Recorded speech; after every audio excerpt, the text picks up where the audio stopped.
ESPN's Buster Olney with Armen and Levack. Thanks to All-Star Wine and Spirits. Buster live right now at 5:15 and the best of Buster at 6 o'clock today. Buster, let's rip off the Band-Aid. Just tell us, are the Blue Jays so good that the Yankees need to simply just start eyeing the wild card only?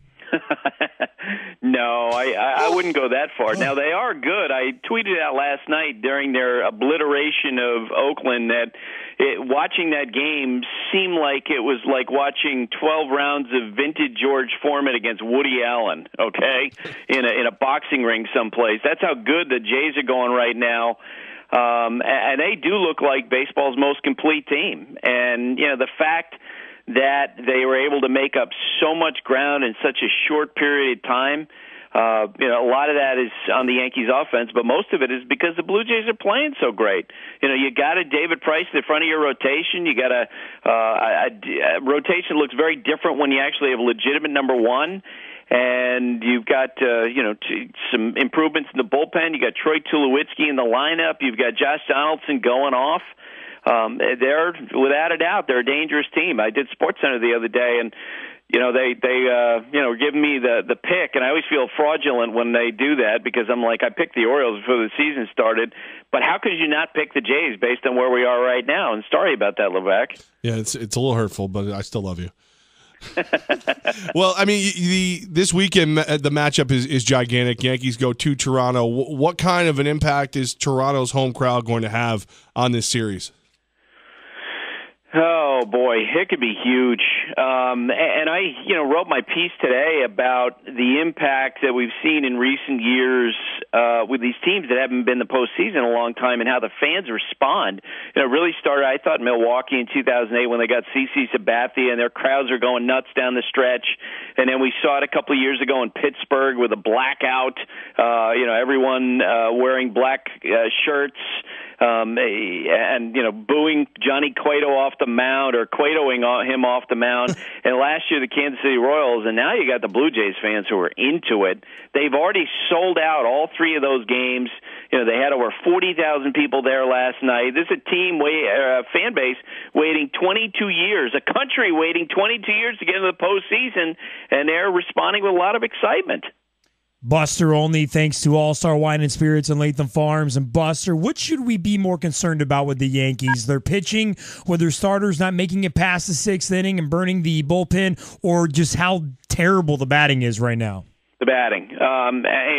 The Yankees have gotten some criticism from some folks who said, they should have gone out and added a pitcher. And here's the thing, I haven't looked at the updated numbers this morning, but they're in the top six in ERA in the majors since the trade deadline. So pitching hasn't been the problem.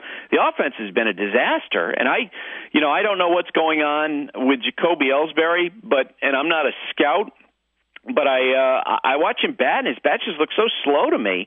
And, Brett Gardner's not hitting, and Alex Rodriguez is not hitting.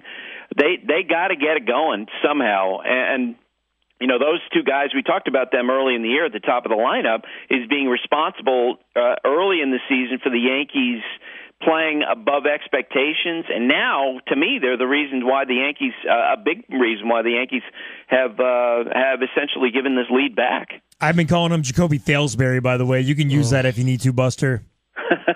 He's so creative. Yeah. Buster, are there any moves now that the Yankees can make to improve the squad? Oh boy! Well, they're one of the teams apparently that's been scouting Chase Utley, but I don't know if that are you going to bank on Utley to come in and really add to your offense at age 35, 36 when he's got 17 at bats off the disabled list? I don't know. I really don't think so. I think they have to dig themselves out. I mean, when you pay $153 million for Jacoby Ellsbury, you're expecting that he's going to be a productive player through, and maybe he will be. We saw how good he was early this year, but he and I asked Keith Law about this, my colleague, this morning, about how Ellsbury looks, and he agrees with me that he for whatever reason, maybe he's not healthy, something's going on. He just doesn't look right. You mentioned Keith Law, and he would have some expertise in this as well. Will September call-ups help the Yankees at all? Oh, Well, I think we got the best of them. We've seen the best of them already in the big leagues with Luis Severino. It'd be pretty tough for them to go to someone like a Judge or a Bird and say, look, we want you to come up and lift this offense. And on top of that, you have to ask yourself the question, are you ready to, blow out one of the veterans, a Teixeira or an Alex Rodriguez, out of regular at-bats to give to a young player in hopes that they help you in September? It'd be tough to do. Buster, the Utley thing, though, he is moving, right? Where is he going to go? It really comes down not only to which teams need him, but where he wants to go. He's going to completely control this process, and we know that the Cubs are interested. We know that the Giants are interested. But I think from Utley's perspective, maybe the question is going to be what's a better opportunity in the last 6 weeks, maybe of his career. The Giants right now are without Joe Panic, and he's had a back issue, and they're saying that they expect him back within a couple weeks. But you know what? With a back thing, just who knows? And what the Giants can tell Utley is that, yes, we need you now, we could use you now, but there's no guarantee that he necessarily would have a role other than pinch hitting in the month of September. And on the other hand, the Cubs can offer him a full-time job because they're looking for a second baseman. They're playing Chris Coughlin right now, who hasn't played that much at second base in recent seasons. They just moved him in because they benched Starlin Castro and they moved Addison Russell over to shortstop. They could go to Chase Utley today and say, look, we'd bring you in. We want to see you play. We think you can hit 7 for 17 off the DL, 3 doubles. And they can promise him that going into September, October in a way that I don't think the Giants can. ESPN's Buster Olney with Armen and Levack every single Thursday at 5:15. The best of Buster today at 6 o'clock. Buster, we talked about Toronto in the AL East. The Baltimore Orioles are 5.5 games back. You wrote about the mysterious X factor of Chris Davis. Can he make them a competitor in this division? Well, he's been propping them up. He's had an amazing run here since the All-Star break, and he's told the reporters to cover that team that he feels like that he got something, and I'm sure that part of it is not swinging pitches out of the strike zone. That's what his numbers reflect. But I can't imagine. It's funny, when I wrote that article, I got texts back from people with teams and say, my God, you're so right about Davis, because ultimately when he becomes a free agent, he's going to make somebody look really smart, and he's going to make other people look really stupid. And then no matter how he does, because there's certainly some people who are going to say, you know what, all those strikeouts, the 196 batting average last year, we're not touching him. And there'll be other people who will say, we believe that he's a guy who can carry a team, and so we are going to invest in him. And that team that spends the money, they could look great, or they could look really stupid because he's been such a peak and valley, a Jekyll and Hyde type player. Well, and it's funny, I covered the Rangers in their farm system, the AA and the AAA affiliate. He was a perennial 4A player for such a long time with them. And they gave him tons of chances, 600 at-bats or so in the big leagues, and he struggled so much. And then when he was at his best with the Orioles, when he found it, he was an MVP candidate. And then last year, he was literally one of the worst players in the American League, and now the way he's been hitting, he might climb back into the top 10 in the MVP race this year. So he's a really confusing player. As you guys know, he's a great guy. He's well-liked among teammates. But he is, very streaky, and for that reason, at a time when teams are really risk-averse, kind of a scary player. Buster, as we walk through the capital regions, these people who haven't seen the sun in a while, probably since 2007, are out, and they're proud. These Mets fans. Is it time to start counting out the Nationals at this point? Yeah, there was some venom into that. He slams Met fan every time that he can. They started it. They came at me. Well, let's set this up and Armen, you're going to have to back me up, okay? I got you. If we were to rank the 30 base of fans in baseball for 2015, and rank them in terms of their impact, which one would be number one? And it's inarguable. Yeah. Well, because they've got so much. The Mets fans have had the biggest impact because they essentially bullied the ownership of the team into spending some money. And look, It looks like they're going to win the division, and the Nationals are in real trouble. And a big reason why is because those three National League Central teams look like they're going to go to the playoffs. The Cardinals running away with the division, the Pirates in good shape, the Cubs playing so well. As of this morning, the Giants and the Nationals were 4.5 and 6.5 games behind, respectively, in the wild card race, which means that if you're the Nationals and you want to go to the playoffs, you're probably going to have to beat the Mets. And the Mets right now don't look like they're necessarily a team that's going to be caught. Last week, Jason Worth, who was quoted as saying, this division is ours to win.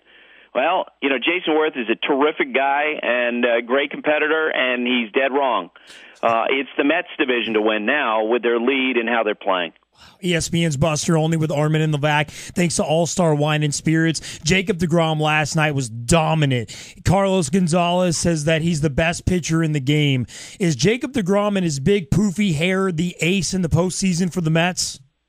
I think so. I think he's been the most consistently great starter. And, Matt Harvey coming back from Tommy John surgery, like a lot of other guys in that situation, he's had some ups and downs. He's had some starts in which he has struggled to command, and maybe he'll put it all together before the end of the year. But I got to believe that if the postseason started today, that would be the guy I'd give the ball to in Game 1, because he's been their best pitcher all year. He's a Cy Young candidate. 5 different starts this year in which he's allowed 2 hits or less. Buster, all joking aside, this team has been pretty amazing, and the fact that they just got Kadire back, David Wright's finally started his rehab, looks okay. Matz is going to be back.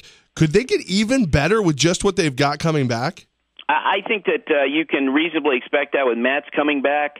I don't know about David Wright. I'm really curious to see what he's going to be when he returns, and I don't think it's going to be a problem per se, except, the only way that it would become a problem would be if David came back and he wasn't close to being right physically and he wasn't playing well. What do? You've got Uribe, who's certainly a guy who's established himself already. He's a known quantity, but David is, the emotional guy. He's like Don Mattingly in 1995, getting an opportunity to play in the postseason for the first time.